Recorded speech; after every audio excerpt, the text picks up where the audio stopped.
basala ba vidéo te balobaka na minoko ya quelques Congolais ba wayambara ya ba Congolais. Mais l'histoire retiendra Bitumba Esili. Bitumba Esili. Voilà la bonne nouvelle que je vous apporte. Nalobia, la guerre est finie. On est quoi les Toyoki, Nalobi Bitumba Esili. Naebi Sakibino que quand on a pris la ville de Goma, c'est Obama, président américain d'Abenga Kagame. Kagame retiré, ba militaire n'a retiré. Debo est récupéré à Goma. Et nous sommes là. Mais Félix Antoine Tshisekedi alobaki na bino que Bitumba oyo ekosila nenge sila kate. Oyo sila kanaba corps ya côté Kamboka. Pour cette fois-ci, ekosila, nous resterons avec notre dignité. Les complices, les collabos, bao bakende ko adere, bokende ko adere. Les Mukumadi, les Franck Diongo, les Rex Kazadi, les Jean-Jacques Mamba, allez-y, continuez. Allez adhérer là-bas. Allez renforcer. Bitumba Esili. Et chacun payera. On ne va pas encourager l'aventure ou à Kobomisaka ba Congolais après Bobimiso Ginde Nalobi Bitumba Esili. Nalobi monsieur Tambo. Je vais vous le démontrer. Les États-Unis d'Amérique balobi na Kagame longola ba soda na yo. Ndenge balobaka.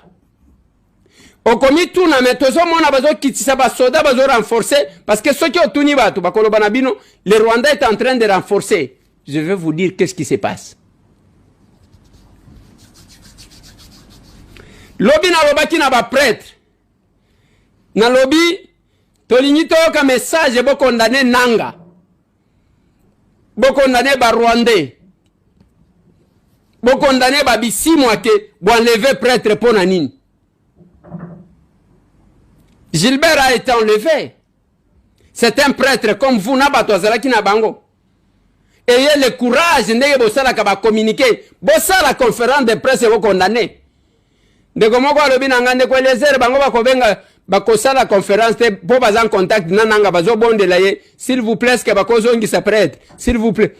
Tala niveau. Tala niveau. Même démocratie en Gotolingaki. Vous êtes dans un pays où il y a les plus grands, les gens qui sont au-dessus de la loi. Bango Bakotika en contact avec les terroristes, ceux qui tuent leurs frères. Et Zarokola, Sarkozy, Akenda Kokuta Nabdala Sinoussi, na Libye, Oyo Abomisa 54 Français seulement. Tilelo. Les Français n'ont jamais oublié ça. Il a battu campagne, na mbongo zouta, na ba terroriste. Voilà ce qu'il écoute aujourd'hui. Et nous nous trouvons sérieux, bah tu vas vendre, Monseigneur Fulgence, alobi ou anazolo va bien. Non voilà, papa, tant qu'on azolo belaye, il faut qu'on zongi ça. Il y a des gouvernements qui nous ont pris en charge. Et je salue justement ce qui a été fait. Et ça montre que, avant de prendre une quelconque décision sur cette initiative, il faut absolument réfléchir. Dans le gouvernement congolais?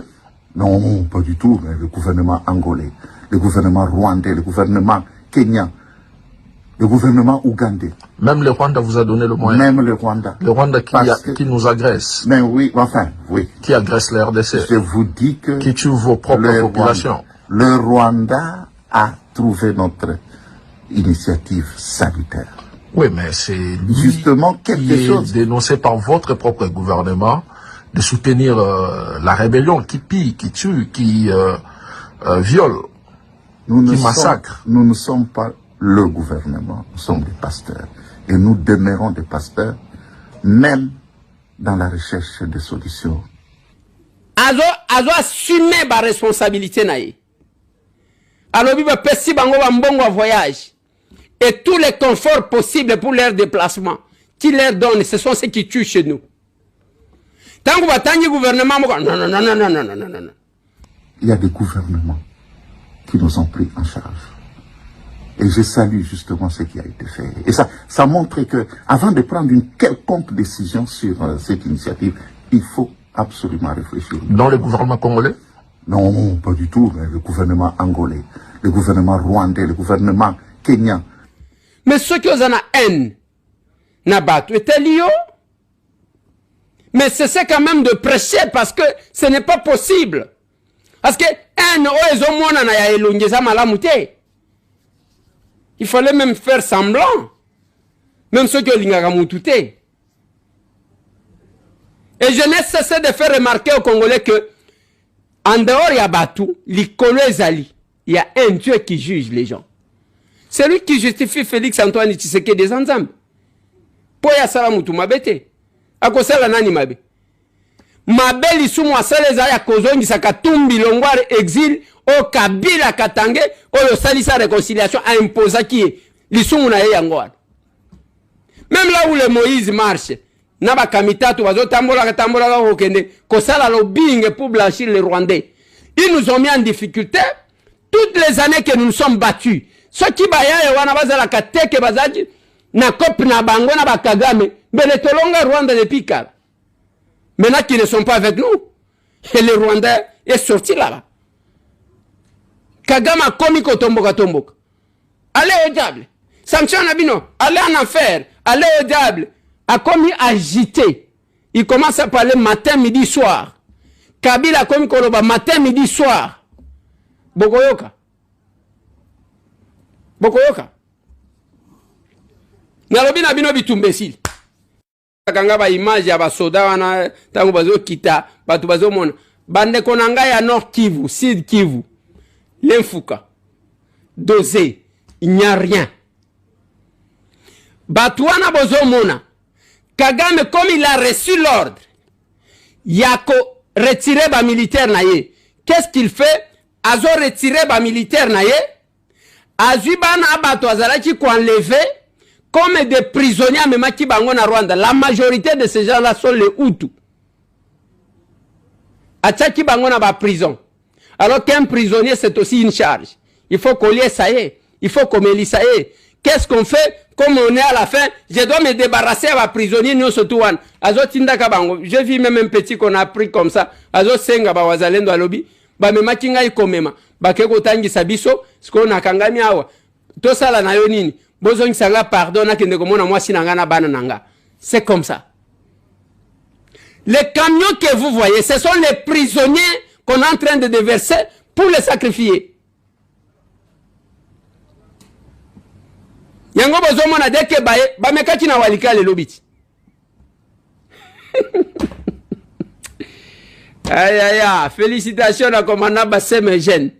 Ya ba wazalendo. Moto moko bazui. Donc, bazaya kolemba bango moko bazo mikimela. Je vous ai dit, ce sont les gens ceux qui ba fongoli moto mbangu moko ko saganate bazo ya komitika kagabo. Les gens que vous voyez, les colonnes que vous voyez des gens, bobanga te bitumba esili. Fini la guerre. Il ne faut pas tous à la distraire Batouane. Problème il y a distraction zate. Bongo kanisi tokotika la tozotal. Non, nous sommes éveillés. Mais je vous dis tout simplement que Bitumbesili. Bitumbesili. Bagitation, chantage, wana walingi basala. Aujourd'hui, nanga. Bisimwa. Oh, nani mususu. Nenge bazawana, place bazali matanga. Parce que, bazomi tout nasko yo, bakobimela wapi. Je vous ai dit il y a quelques jours, quelques semaines, que le sambo na bangwe zana doa. Ce qui salue na bangwe kobi makuna. Tout ce qui faisait comme en chair. Ba camion ana bozomona, ce sont les prisonniers. La majorité de ces prisonniers-là sont les Hutus. Bazaki na Rwanda qui sont en train de déverser sur les sols congolais pour na kotali sabatu. Il n'y a rien, c'est pour se débarrasser na batouane. Tosi tolongi bango. Et puis balemba ba wazalendo bazo sakanaka na bango, c'est chaque fois bazo kangaka bango. Et tous les témoignages na ba place bazaki babandi ko pesa na ba information à bisika bazaki ko bomba biloko na maloba bazaki ko yebisa bango. Nous avons tout. Bitumbesili.